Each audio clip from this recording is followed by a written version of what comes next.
Councillors in Fort McMurray have given themselves a hefty pay raise. 3 of them now believed to be the highest paid city councillors in all of Canada. The wage hikes come as part of a motion related to the ongoing recovery from the wildfire. Bill Fortier joining me now live in studio with more on this story. Bill.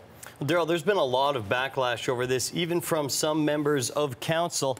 The justification that's been offered is that councillors will be putting in a lot more work as Fort McMurray rebuilds. This actually became a little Fort McMurray. Chad Remillard and his family have been at this campground near Edmonton since early May. They could go home to Fort McMurray as early as next week. A bittersweet thought. They've actually made this kind of our home, and we're like a little community here. They're also keeping an eye on what's happening in their real home. Most recently, Wood Buffalo councillors giving themselves big pay raises. So the Recovery Committee bylaw will pass. 7 part-time councillors will go from $36,000 to $75,000 per year.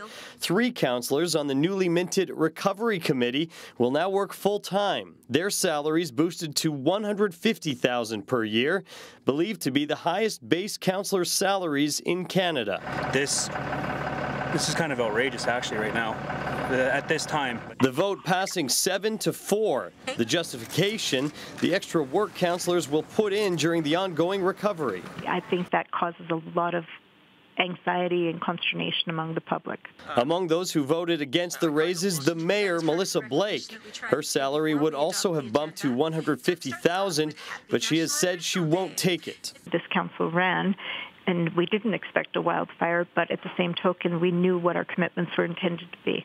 Also turning down the raise, Councillor Jane Stroud. I think we need to stay our course and accept the responsibility of the extra workload. As Fort McMurray residents return home, they'll also be returning to the polls next year. Some suggesting the salary boosts could become an election issue. The money should be put towards the firefighters, the brave men and women who actually fought to save our city. And I reached out to the 3 councillors who are moving to full-time with those $150,000 salaries. They all voted in favor of the motion. None of them returned my emails, my calls, or my text messages. We were told this is a temporary change. We don't know how temporary. It's not clear exactly how long this is going to last. Not exactly, no. The bylaw that was passed gives councillors the salary boost until the end of next year, but it also says that can be shortened or extended until the Recovery Committee has completed its job. All right, Bill Fortier, thank you. You're welcome.